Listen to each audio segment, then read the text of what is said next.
구독과 좋아요는 다음 영상을 만드는 큰 에너지가 됩니다. 제1장 관계 우선의 법칙.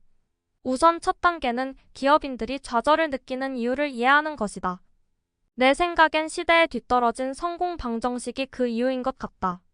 나는 이 방정식을 제품 우선의 법칙이라고 부른다.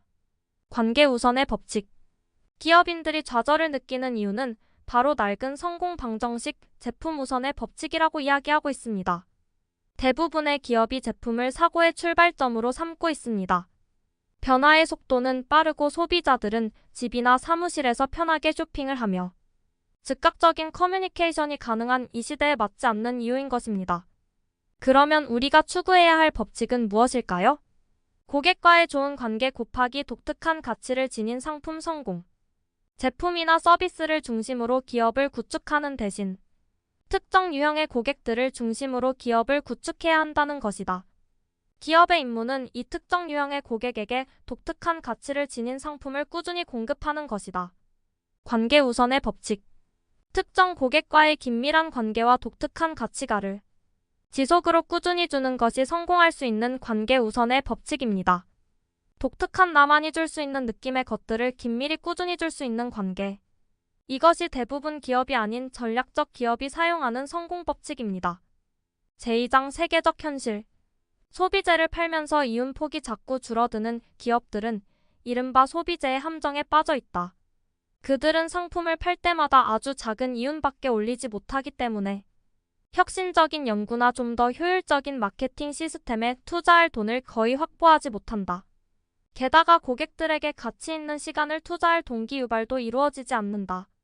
결국 상품을 팔 때마다 겨우 몇 푼밖에 벌지 못한다면 고객들에게 많은 시간을 투자할 수 없게 된다. 그럴 만한 가치가 없기 때문이다. 관계 우선의 법칙. 기업들이 경쟁사와 똑같은 제품을 판매할 때 소비재의 함정에 걸립니다. 즉각적인 커뮤니케이션과 빠른 인터넷 환경으로 인해 소비자들은 인터넷으로 가격 비교가 가능해졌습니다. 이 때문에 기업들의 이윤폭은 줄어들고 있습니다.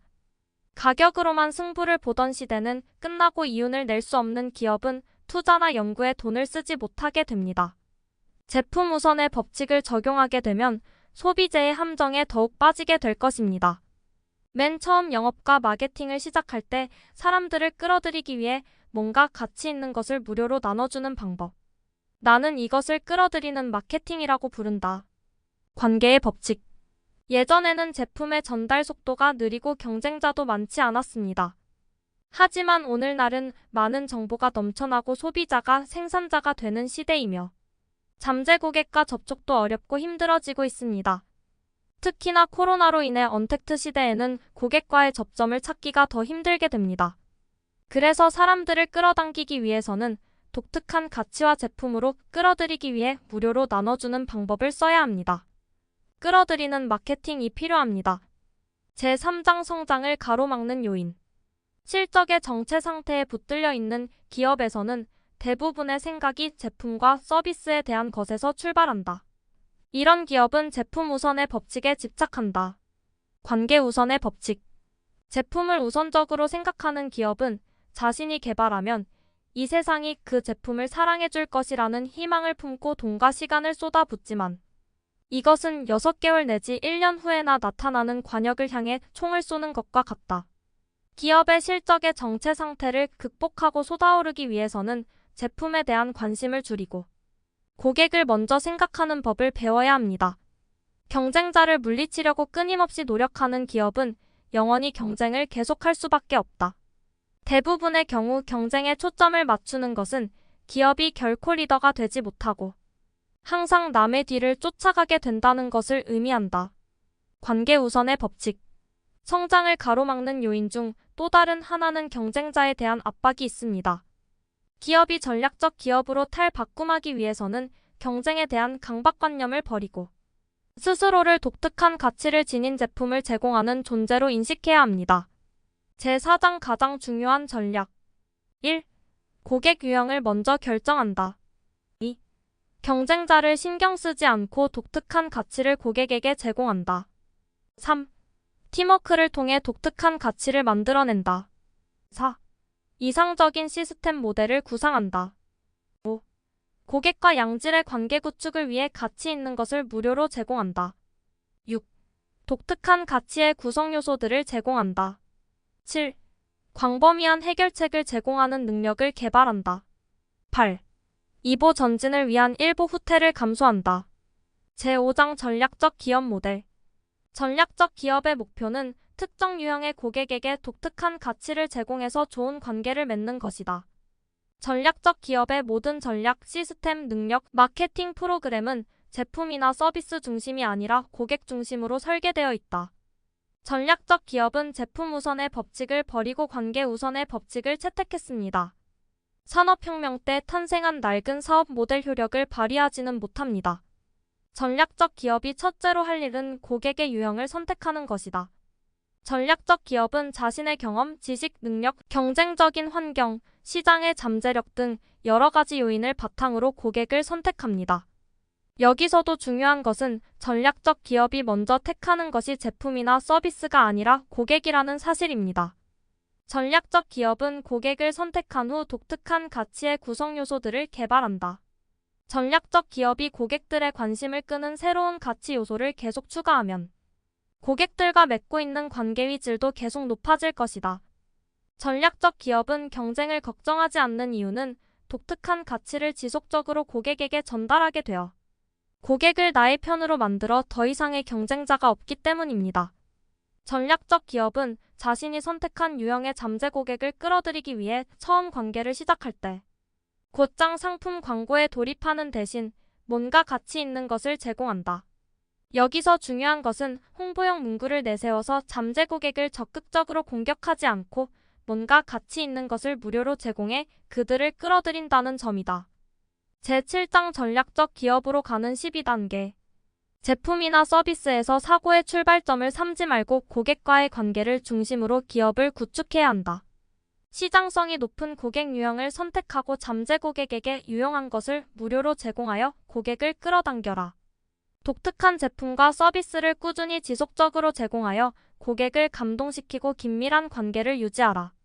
마케팅을 하면서 알게 된 것이 아니라 사업을 했던 지인이 추천하면서 알게 되었다.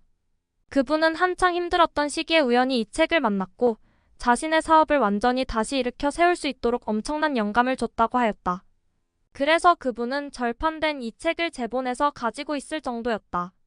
그들이 좌절감을 느끼는 것은 그들이 사용하고 있는 성공 방정식이 시대에 뒤떨어졌기 때문이라고 생각한다. 나는 이 방정식을 제품 우선의 법칙이라고 부른다. 그 법칙은 다음과 같다. 제품 곱하기 커다란 숫자는 성공. 제품을 만들어서 많이 팔면 돈을 벌 수 있다는 것이 이 법칙의 의미다. 변화 속도가 점점 빨라지고 경쟁이 더욱 심해지고 즉각적인 커뮤니케이션이 가능한 시대에 번영하려면 19세기적인 사고방식을 벗어버리고 21세기에 더 적합한 혁신적인 기업 모델을 채택해야 한다. 내가 관계 우선의 법칙이라고 명명한 이 새로운 사고방식은 다음과 같다. 고객과의 긴밀한 관계 X 독특한 가치를 지닌 상품 성공. 이 법칙에는 무엇보다도 중요한 원칙이 하나 있다. 제품이나 서비스를 중심으로 기업을 구축하는 대신 특정 유형의 고객들을 중심으로 기업을 구축해야 한다는 것이다. 기업의 임무는 이 특정 유형의 고객에게 독특한 가치를 지닌 상품을 꾸준히 공급하는 것이다. 기업의 모든 전략, 공정, 시스템들은 이 상품을 고객에게 제공하고 이 특정 유형의 고객들과 장기적인 관계를 맺을 수 있도록 설계되어 있다.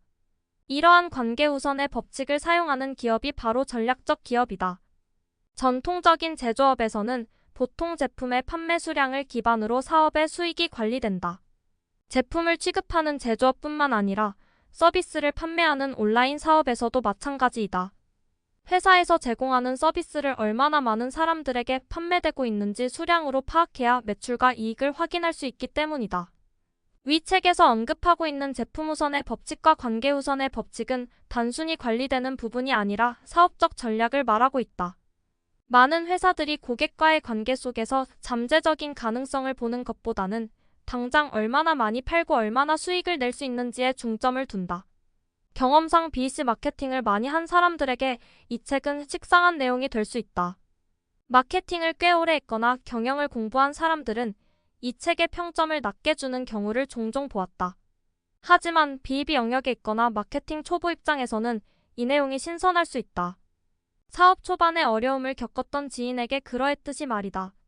사람들은 내게 판매와 마케팅의 차이가 무엇인지 설명해달라고 한다. 내 생각에 판매는 역동적인 활동이다. 판매원은 소비자들보다 한 발 앞서서 임의로 전화를 걸거나 대문을 두드린다. 반면 마케팅은 사람의 마음을 끌어들이는 활동이다. 마케팅 담당자는 물건을 팔기 위해 소비자들의 집을 방문하는 대신 고객이 될 가능성이 있는 사람들의 전화를 받는다. 마케팅 담당자는 소비자들의 대문을 두드릴 필요가 없다. 사람들이 그를 찾아오기 때문이다. 나라면 판매원이 되기보다는 마케팅 담당자가 될 것이다. 나라면 평생 동안 시큰둥한 사람들을 상대로 물건을 파기 위해 이런저런 말을 늘어놓기보다는 소비자들이 내게로 오도록 할 것이다. 2001년도에 출판된 점을 감안해서 읽어야 하고 번역의 어색한 부분을 잘 순화해서 받아들여야 할 것 같다. 영업과 마케팅은 동일한 것이 아니다. 이것은 마케팅 원리를 공부한 사람은 알 것이다. 하지만 실무에서는 다르다. 마케팅은 돈을 쓸 수밖에 없는 구조를 가지고 있다. 많은 크고 작은 조직에서 마케팅의 역할에 대해 제대로 정의하지 못하는 경우가 많다.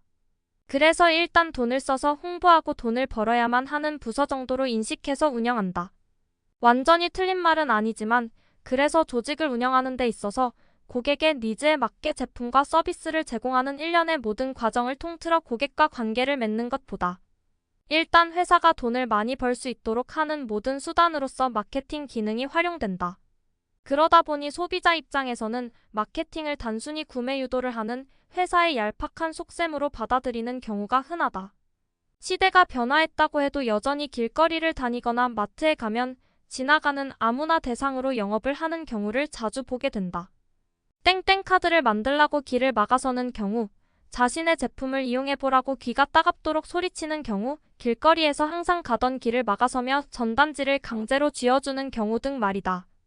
실무적으로 마케팅과 영업과의 관계를 칼로 무자르듯이 잘라 설명하긴 힘들 것이다.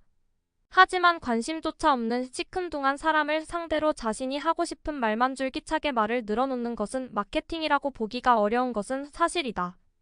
당신의 기업을 변화시키는 작업을 돕기 위해 나는 8가지 전략을 파악해 두었다. 이 전략들을 채택한다면 당신의 기업은 전략적 기업이 될 수 있을 것이다. 가장 중요한 전략은 다음과 같다. 1. 고객 유형을 먼저 결정하라. 2. 경쟁자를 당신의 잠재 고객이나 파트너로 만들어라. 3. 팀워크를 통해 시스템과 전략을 통일시켜라. 4. 이상적인 비전을 가지고 프로젝트를 시작하라. 5. 잠재 고객을 끌어들이기 위해 가치 있는 것을 무료로 제공하라. 6. 고객이 상품을 조합할 수 있도록 독특한 구성 요소들을 제공하라. 7. 광범위한 해결책을 제공하는 능력을 개발하라. 8. 장기적인 발전을 위해 단기적인 손해를 감수하라. 매우 전통적인 유통 오프라인을 통해 마케팅을 진행했던 제조업에 몸담았을 당시 이 내용은 매우 신선했다. 실제로 이런 전략에 대해 아무도 고민하지 않았고 아무도 알려고 하지 않았기 때문에 더욱 실행해보고 싶은 욕구가 있었기 때문일지도 모른다. 고객과 직접 소통하는 일을 했던 스타트업에서는 실제 이런 개념들을 활용할 기회들이 간접적으로 있었다. 잠재 고객에게 제공할 수 있는 최적의 서비스를 기획하는 일은 재미있는 일이었다. 지금 다시 이 책을 읽으며 내용을 훑어보면 개념적으로는 더 이상 새롭지 않다. 출판된 지 오래되어 개념이 널리 알려져서 그럴지도 모르고 내가 이미 알고 있는 내용이라는 생각이 들어서일지도 모른다. 반면 실행하는 것은 다르다. 이러한 사업적 전략을 제대로 실행해보고 처절하게 실패해보거나 완벽하게 성공해보거나 여러 시행착오 속에서 배움을 지속하는 과정을 해본 적이 없다면 결코 이 전략을 안다고 함부로 말해서는 안 될 것 같다. 대개 사람들은 실패의 요인을 내가 아닌 외부 요인으로 돌리는 경향이 있기 때문에 여전히 아는 것과 행하는 것은 다른 영역임을 인정해야 한다. 당신의 기업을 전략적 기업으로 변화시키기 위해 무엇보다 필요한 것은 관점의 변화다. 더 이상 제품이나 서비스가 아니라 특정 유형의 고객에게 초점을 맞추도록 관점을 변화시켜야 하는 것이다. 요즘은 그래도 예전과는 다르게 고객과의 관계를 맺으며 성장하는 회사도 많이 볼 수 있는 것 같다. 이 책을 읽고 머릿속에 남았던 단 한 가지는 바로 이런 생각이었다. 회사 제품이나 서비스 판매자에 있다 보면 생산자 입장에서 유리한 조건에만 매몰되기 쉽다. 하지만 고객 실제로 구매해서 사용하는 소비자의 실제 니즈를 제대로 파악하여 서비스를 제공하면 서로 윈윈할 수 있다는 것. 중요한 것은 판매자 입장이 되면, 특히 오래되면 될수록 소비자 입장을 점점 잊게 되는 부분이다. 심지어 이것 자체를 인지하기 어렵다는 것이다. 그래서 주기적인 자극을 통해 영감을 불어넣는 작업이 꾸준히 필요하지 않을까. 여기까지 관계우선의 법칙 소개였습니다. 구독과 좋아요는 다음 영상을 만드는 큰 에너지가 됩니다.